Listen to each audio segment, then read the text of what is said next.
अनिकांत education सोसायटीचे तुळजाराम चतुर्चंद महाविद्यालय बारामती इयत्ता 12वी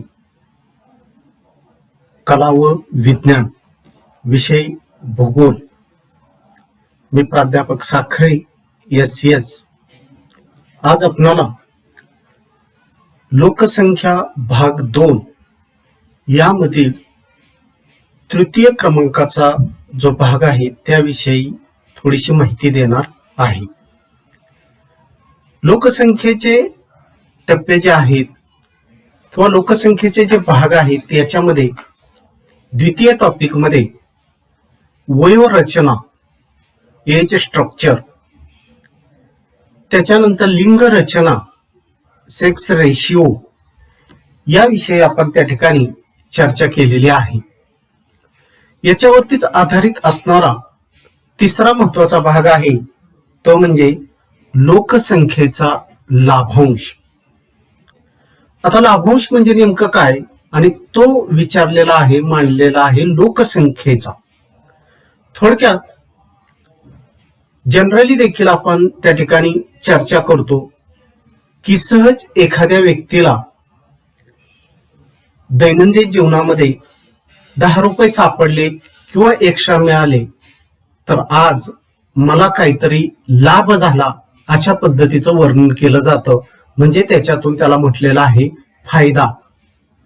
इथं आपल्याला तो फायदा त्या ठिकाणी पाहायचा आहे तो म्हणजे लोकसंख्येचा फायदा, म्हणजे लोकसंख्येचा लाभांश। म्हणजे नेमकं काय तर या ठिकाणी मांडलेलं आहे एखाद्या देशाच्या वयोरचनेत होणाऱ्या बदलामुळे त्याच्या अर्थव्यवस्थेत झालेली वाढ म्हणजे लोकसंख्या लाभांश होय। म्हणजे एखादा देश जर आपण पाहिला तर त्या देशाच्या वयोरचनेत त्या ठिकाणी बदल झाला। वयोरचनेत बदल म्हणजे नेमकं काय तर थोडक्यात 0 ते 14 वयोगट जो आहे हा अवलंबित गट आहे, म्हणजे काम न करणारा गट आहे। लहान बालकांचा त्या ठिकाणी कुमार मुलांचा त्या ठिकाणी गट असलेला दिसून येतो। त्याच्यानंतर 15 ते 59 वयोगट जो आहे तो काम करणारा गट आहे, म्हणजे देशाची आर्थिक परिस्थिती, देशाचं भवितव्य यांच्यावरती अवलंबून असलेलं दिसून येतं।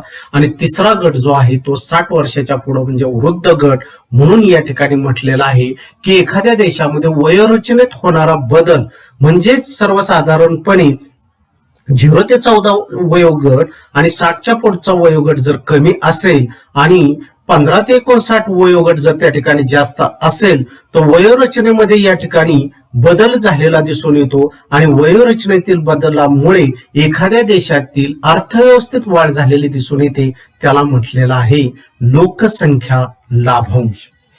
थोडक्यात काय तर लाभांश म्हणजे भागधारकांना प्राप्त झालेल्या नफ्यातील लाभ होय।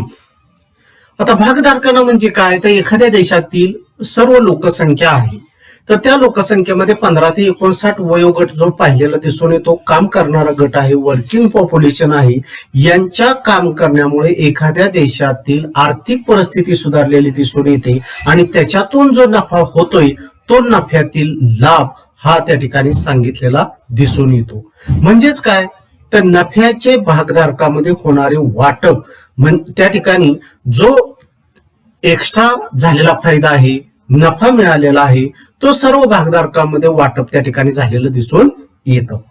तसेच कार्यशील व अवलंबित लोकसंख्येतील गुणोत्तर यावरून देश आर्थिकदृष्ट्या किती क्रियाशील आहे ते ठरवता येते। म्हणजे काम करणारा गट त्या ठिकाणी आपल्याला सांगता येतो 15 ते 59 वयोगट आणि अवलंबित लोकसंख्या म्हणजे 0 ते 14 वयोगट किंवा 60च्या पुढं या दोन्हीतील त्या ठिकाणी गुणोत्तर जर काढलं तर आर्थिक दृष्ट्या या ठिकाणी किती क्रियाशील आहे देश त्या ठिकाणी आपल्याला त्या ठिकाणी ठरवता येतं। म्हणजे काय थोडक्यात तर कार्यशील गट जर जास्त असेल आणि अवलंबित लोकसंख्या कमी असेल तर त्याचा फायदा लाभांश जास्त होतो आणि देशाची आर्थिक परिस्थिती त्या ठिकाणी सुधारलेली दिसून येते. आणि या ठिकाणी कार्यशील लोकसंख्या जर कमी असेल आणि अवलंबित लोकांचं प्रमाण जर जास्त असेल म्हणजे 60 पेक्षा जास्त आणि 0 ते 14 वयोगट, तर त्या देशाची आर्थिक परिस्थिती त्या ठिकाणी बिकट झालेली दिसून येते, लाभांश कमी झालेला दिसून येतो, आर्थिक फायदा कमी झालेला दिसून येतो. अशा पद्धतीचं वर्णन या ठिकाणी सर्वसाधारणपणे मांडलेलं दिसून येतं. तसेच वयोगटानुसार जर या ठिकाणी वर्णन जर आपण केलं तर वयोगटानुसार रचनेत देखील काही बदल झालेला दिसून येतो. म्हणजेच कमी जन्मदर जर असेल तर अवलंबित लोकसंख्या कार्यशील लोकसंख्येपेक्षा कमी होते. पुन्हा एकदा पहा, कमी जन्मदर जर असेल तर अवलंबित लोकसंख्या ही कार्यशील लोकसंख्यापेक्षा कमी होते. म्हणजे 15 ते 59 वयोगट जो आहे तो काम करणारा गट आहे आणि जन्मदर जर कमी असेल तर 0 ते 14 वयोगटाचं प्रमाण त्या ठिकाणी कमी झालेलं दिसून येतं. आणि 15 ते 59 वरती त्या ठिकाणी यांचा भार त्यांच्यावरती पडलेला दिसून येतो. म्हणजे 0 ते 14 या लहान मुलांचा भार हा म्हणजे हे गट कसा आहे, अवलंबित गट आहे, तर यांचा भार हा काम करणाऱ्या गटावरती त्या ठिकाणी पडलेला दिसून येतो. आणि त्यांचं जर प्रमाण त्या ठिकाणी कमी असेल तर या अतिरिक्त मनुष्यबळाचा वरचा त्या ठिकाणी 14 ते 59 15 ते 59 वयोगट जो आहे त्यांचा त्या ठिकाणी आर्थिक विकासाला त्या ठिकाणी फायदा झालेला दिसून येतो. त्यांचं दरडोई उत्पन्न त्या ठिकाणी वाढलेलं दिसून येतं आणि दरडोई उत्पन्न वाढल्यामुळं आर्थिक फायदा लाभांशाच्या रूपात सर्वांनाच त्या ठिकाणी मिळालेला दिसून येतो. सर्वांमध्ये त्याचा आपोआप त्या ठिकाणी वितरण वाटप त्या ठिकाणी झालेलं दिसून येतं. अशा पद्धतीनं थोडक्यात या ठिकाणी लोकसंख्येचा लाभांश ही संकल्पना थोडक्यात मांडलेली दिसून येते. याच्यानंतर पुढचा भाग देखील त्याच पद्धतीनं लाभांशाच्या स्वरूपात सांगितलेला आहे की लोकसंख्या लाभांशाचे फायदे मिळण्यासाठी खालील धोरणांची अंमलबजावणी शासन करते. म्हणजे लोकसंख्येचा लाभांश जर मिळवायचा असेल, त्या देशाचा फायदा करून घ्यायचा असेल, सर्व समाजाला त्या ठिकाणी वाटप जास्त प्रमाणात दरडोई उत्पन्न वाढवायचं असेल तर शासन काय करतं, तर शासन हे खालील गोष्टींवरती त्या ठिकाणी आपलं लक्ष केंद्रित करतं. याच्यामध्ये म्हटलेलं आहे शिक्षण, म्हणजे एज्युकेशन मध्ये त्या ठिकाणी जास्त अनुदान त्या ठिकाणी द्यायचं, त्याच्यावरती जास्त खर्च करायचा आणि तेथील समाज लोकसंख्या एज्युकेटेड झाली तर आपोआपच त्या ठिकाणी त्या देशाचा फायदा झालेला दिसून येतो, दरडोई उत्पन्न वाढलेलं दिसून येतं, देशाचा आर्थिक विकास त्या ठिकाणी झालेला दिसून येतो. दुसरा भाग आहे तो म्हणजे आरोग्य, हेल्थ.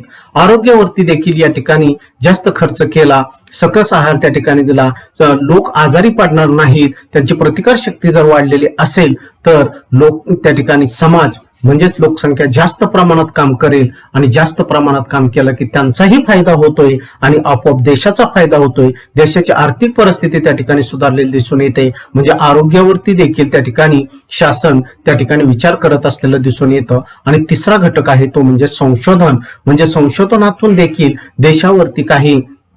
देशामध्ये विविध प्रकारचे शोध लागले तर त्याचा फायदा इतर देशामध्ये त्या ठिकाणी पाठवून त्यांचं परकीय चलन देखील आपण त्या ठिकाणी मिळवू शकतो. आणि प्रत्येक देशाच्या आघाडीमध्ये आपलं देखील काहीतरी संशोधन वाटा आहे हे त्या ठिकाणी लक्षात येतं किंवा त्याचा देखील फायदा देशाला, समाजाला, लोकसंख्येला झालेला दिसून येतो. म्हणजे या तिन्हीची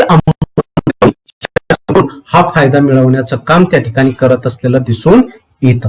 तरी देखील याच्यामध्ये शासन ह्या गोष्टी जरी करत असलं तरी त्या गोष्टी कशावरती अवलंबून आहेत तर त्याच्यामध्ये म्हटलेलं आहे की त्या देशामध्ये काम करणारं वर्किंग पॉप्युलेशन जो गट आहे त्याच्यावरती प्रामुख्यानं सेवानिवृत्तीचं वय ठरलेलं दिसून येतं. आणि सेवानिवृत्तीच्या वयावरती आधारित त्या ठिकाणी काही गोष्टी त्या ठिकाणी सांगितलेल्या दिसून येतात. त्याच्यामध्ये शैक्षणिक पातळी काय आहे, रोजगार, गर्भधारणेची वारंवारता काय आहे, कर संदर्भातील प्रोत्साहन आहे, आरोग्य विषयक योजना आहेत, निवृत्ती वेतन आहे, निवृत्ती विषयक धोरणे आहेत, आर्थिक धोरणे आहेत. तर या सर्वांचा विचार करून देशाची आर्थिक परिस्थिती सुधारवायचा प्रयत्न त्या ठिकाणी केलेला दिसून येतो. आणि एकंदरीतच उत्पन्न वाढवून लाभांशाच्या स्वरूपात त्या ठिकाणी त्या समाजाचा फायदा आणि देशाचा फायदा त्या ठिकाणी वाढवलेला दिसून येतो. याला म्हटलेला आहे सर्वसाधारणपणे या ठिकाणी लोकसंख्येचा लाभांश. आणि तो लोकसंख्येचा लाभांश प्रामुख्यानं सेवानिवृत्तीचं जे वय आहे त्या वयावरती अवलंबून असलेलं दिसून येतं. आता याच्यामध्ये सेवानिवृत्तीचं जे वय आहे त्याच्या पुढची संकल्पना त्या ठिकाणी हा टेबल मांडलेला दिसून येतो. आणि या टेबलनुसार वर्णन केलेलं आहे की काही देश त्या ठिकाणी दिलेले दिसून येतात आणि त्या देशामध्ये सेवानिवृत्तीचं वय त्या ठिकाणी का वाढवलेलं दिसून येतं, ते वाढवण्याचा काय संबंध त्या ठिकाणी आहे, म्हणजे सेवानिवृत्ती वयाबाबत सुधारणांची अंमलबजावणी किंवा विचारधीनता या ठिकाणी मांडलेली आहे. म्हणजे थोडक्यात जर्मनी सेवानिवृत्तीचं वय 2023 पर्यंत टप्प्याटप्प्याने वाढून 66 आणि 2029 पर्यंत 67 केले जाईल. युनायटेड स्टेट ऑफ अमेरिका 1960 मध्ये किंवा त्यानंतर जन्मलेल्या लोकांसाठी सेवानिवृत्तीचे वय टप्प्याटप्प्याने वाढत जाऊन 67 पर्यंत केलं जाईल. युकेचा उल्लेख केला तर पुरुष व महिला या दोघांचेही सेवानिवृत्ती वेतनाचे वय ऑक्टोबर 2020 पर्यंत वाढवून 66 व 2026 ते 28 दरम्यान 67 करण्यात येईल. ऑस्ट्रेलियाचा उल्लेख केला तर सेवानिवृत्तीचं वय 2023 पर्यंत वाढवून 67 होईल. चीन पुरुष आणि महिला या दोघांसाठी सेवानिवृत्तीचं वय 2045 पर्यंत 65 वाढवण्याची योजना आहे. जपान सेवानिवृत्तीचं वय 70 पर्यंत वाढवण्याचा विचार आहे. आणि भारतात देखील हे वय 60 वर्ष त्या ठिकाणी असलेलं दिसून येतं सरासरी, पण ते आस्थापनेनुसार 55 ते 65 असे बदलले प्रमाण आढळलेलं दिसून येतं. अशा पद्धतीनं थोडक्यात लोकसंख्येचा लाभांश, देशाची आर्थिक परिस्थिती आणि त्याच्यावरती वयोरचना सेवानिवृत्तीचं वय यावरती देखील हा लाभांश अवलंबून असलेला दिसून येतो. थोडक्यात या ठिकाणी या गोष्टी देखील त्या ठिकाणी मांडलेल्या दिसून येतात की अनेक देशांनी निवृत्तीचं वय वाढवण्यास सुरुवात करण्याची कारण का निवृत्तीचं वय वाढवण्याचं त्या ठिकाणी दिसून येतं, तर त्याच्यामध्ये सेवानिवृत्ती वेतनाचा निधी, वैद्यकीय सुविधावर दबाव पडलेला दिसून येतो. त्याच्याबरोबर काही अन्य तरतुदी देखील त्या ठिकाणी असलेले दिसून येतात. म्हणजे वैद्यकीय सुविधा 60 वर्षाच्या पुढं सेवानिवृत्ती त्यांचं त्या ठिकाणी पेन्शन देणं भाग पडतंय. या सर्व गोष्टींचा उल्लेख केला तर दिवसेंदिवस आयुर्मान त्या ठिकाणी वाढत चाललेलं दिसून येतं. आणि हे आयुर्मान वाढतंय म्हणून वृद्धांची संख्या देखील वाढलेली दिसून येते. ते अधिक वयापर्यंत त्या ठिकाणी जगणार आहेत आणि त्यांची काम करण्याची पुढे क्षमता देखील त्या ठिकाणी वाढू शकते. म्हणून या सर्व गोष्टींचा विचार करत या ठिकाणी आपल्याला सेवानिवृत्तीचं वय, निवृत्तीचं वय वाढवण्याचं सर्वच देशांनी ठरवलेलं दिसून येतं. याच्यामध्ये उदाहरण घ्यायचं झालं तर जपानचं उदाहरण या ठिकाणी मांडलेलं आहे की जपानमध्ये 84 वर्ष म्हणून सेवानिवृत्ती 60 वर्षावरून 70 वर्ष वाढवण्याचा विचार. म्हणजे त्या ठिकाणी सरासरी आयुर्मान जर पाहिलं जपानचं तर 84 वर्ष आहे आणि त्यांचं त्या ठिकाणी सेवानिवृत्ती 60 वर्ष आहे, परंतु ते 70 वर्षापर्यंत वाढवण्याचा विचार असलेला दिसून येतो.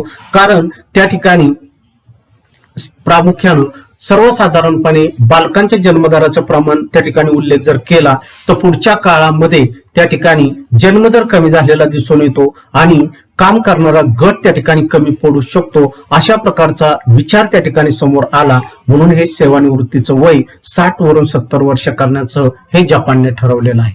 त्याचबरोबर दुसरं उदाहरण आपल्याला चीनचं सांगता येतं. चीन सारखा देशामध्ये लहान मुले व युवकांचे प्रमाण कमी असल्याने, म्हणजे सर्वसाधारणपणे 0 ते 14 वयोगट लहान मुलांचा अवलंबित गट, त्याचबरोबर युवकांचं प्रमाण देखील कमी होतंय हे त्या ठिकाणी त्यांच्या निदर्शनास आलेलं आहे. आणि त्यामुळं आताच पुढचा विचार त्यांनी केलेला आहे, सेवानिवृत्तीचं वय वाढवण्याचा विचार त्या ठिकाणी केला जात आहे. आणि तो कधी तर 2045च्या दरम्यान त्या ठिकाणी सेवानिवृत्तीचं वय त्या ठिकाणी वाढवण्याचा विचार चीनचा असलेला दिसून येतो. आणि त्याच प्रकारची परिस्थिती भारतात देखील थोड्याफार प्रमाणात असू शकते. भारत देखील त्यामुळं आयुर्मान वाढण्याची शक्यता पुढच्या काळामध्ये आहे. म्हणून भारतात देखील हे काही त्या परिस्थितीनुसार 60 वर्ष जरी आता त्या ठिकाणी सेवानिवृत्तीचं वय असलं तरी ते 55 ते 65च्या दरम्यान कमी जास्त बदल देखील करू शकतात. अशा पद्धतीनं थोडक्यात या ठिकाणी जपान असेल, चीन असेल, भारत असेल तर यांच्या सेवानिवृत्तीचं वय आणि आयुर्मान आणि त्या देशाचा लोकसंख्येचा लाभांश याविषयी हा भाग त्या ठिकाणी मांडलेला दिसून येतो किंवा त्याची चर्चा आपल्या समोर केलेली दिसून येते. याच भागावरती प्रामुख्यानं विचार जर केला तर काही प्रश्न त्या ठिकाणी मांडलेले दिसून येतात किंवा त्या प्रश्नांचा उल्लेख जर केला तर या भागावरती आधारित काही प्रश्न मांडलेले आहेत त्याविषयी थोडक्यात आपण चर्चा करणार आहोत. प्रथम क्रमांकाचा प्रश्न या ठिकाणी मांडलेला आहे तो म्हणजे विकसित आणि विकसनशील असे या देशांचे वर्गीकरण करा. आता या ठिकाणी हे देश जर पाहिले आपण तर याच्यामध्ये विकसित जे देश आहेत Germany, USA, UK, United kingdom, Australia, Japan, चीन हे जे देश आहेत हे सर्व विकसित देश आहेत. तर विकसनशील देशामध्ये भारताचा त्या ठिकाणी समावेश झालेला दिसून येतो. यानंतर दुसरा प्रश्न या ठिकाणी मांडलेला दिसून येतो तो म्हणजे विकसित देशामध्ये सेवानिवृत्तीचं वय वाढवण्यामागील कारण. विकसित देशामध्ये सेवानिवृत्तीचं वय का वाढवलेलं दिसून येतं तर आत्ताच आपण त्या ठिकाणी सांगितलेलं आहे की अवलंबित लोकसंख्या किंवा बालकांचं प्रमाण, तरुण गटाचं प्रमाण त्या ठिकाणी कमी होणार आहे म्हणून आयुर्मान वाढत चालले आहे आणि बालक व युवक यांचे प्रमाण कमी होत आहे. ही प्रमुख 2 कारण आपल्याला सांगितले दिसून येतात. भौगोलिक कारण देखील परीक्षेमध्ये विचारलं जाऊ शकतं. विकसित देशामध्ये सेवानिवृत्तीचं वय वाढवण्यामागील कारण तर त्याच्यामध्ये एक प्रमुख कारण सांगता येतं आयुर्मान वाढत चाललेले दिसून येते आणि दुसरं कारण सांगता येतं बालक व युवक यांचं प्रमाण देखील त्या ठिकाणी कमी होत चाललेलं दिसून येतं. तृतीय क्रमांकाचा प्रश्न आहे सेवानिवृत्तीच्या वयातील वाढीचा संबंधित देशाच्या अर्थव्यवस्थेवर काय परिणाम होईल. सेवानिवृत्तीच्या वयातील वाढीचा संबंधित देशांच्या अर्थव्यवस्थेवर काय परिणाम होईल. अर्थव्यवस्था भक्कम होण्यास हातभार लागेल. तसेच सेवानिवृत्ती 60 वर्ष वयोगटात ठेवली तर बालक व युवक यांचे प्रमाण कमी असल्याने त्या ठिकाणी काम करणारा गट उपलब्ध होणार नाही व अर्थव्यवस्था खालावली जाऊ शकते. अशा प्रकारचा परिणाम होऊ शकतो. चौथ्या क्रमांकाचा प्रश्न आहे चीन 2045 पर्यंत सेवानिवृत्तीचे वय वाढवण्यावर का विचार करत आहे. चीनचा या ठिकाणी प्रश्न सांगितलेला आहे की 2045 पर्यंत हे वय वाढवण्याचा का विचार करते तर कारण 2045 पर्यंत वयोरचनेचा विचार केल्यास युवक व बालक यांचे प्रमाण घटेल असे चीनला वाटते. पाचवा प्रश्न आहे विकसित देशातील ही उदाहरणे विचारात घेतल्यास भारताने सेवानिवृत्तीच्या वयात वाढ करणे आवश्यक आहे का. याबद्दल आपलं मत मांडा. भारताने सेवानिवृत्तीच्या वयात वाढ करणे गरजेचे नाही कारण भारतात बालक व युवकांचे प्रमाण जास्त आहे. या उलट 60 वर्षावरून ते प्रमाण थोडे कमी केले तरी चालू शकते. शेवटचा 6वा प्रश्न आहे वयोरचना, आयुर्मान आणि देशाची आर्थिक स्थिती यांच्या सहसंबंधाबद्दल निष्कर्षात्मक टिप्पणी लिहा. तर या सर्व प्रश्नांचं उत्तर जर आपण पाहायचं म्हटलं तर अगोदरचे हे जे 5 प्रश्न आहेत त्या 5 प्रश्नावरून आपल्याला थोडंसं स्पष्टीकरण मांडलं की याचं उत्तर आपल्याला त्या ठिकाणी मिळू शकतं.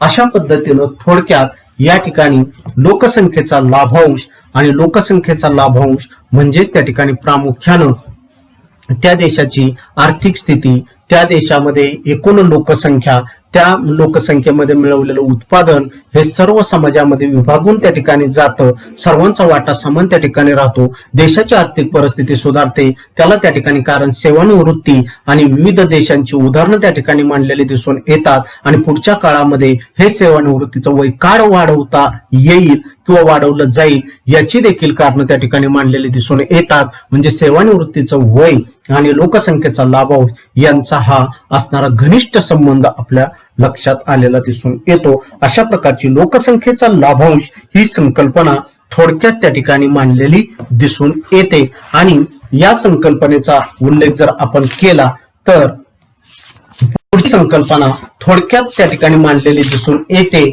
आणि ती पुढची संकल्पना आपल्याला सांगितलेली आहे साक्षरता आणि शिक्षण.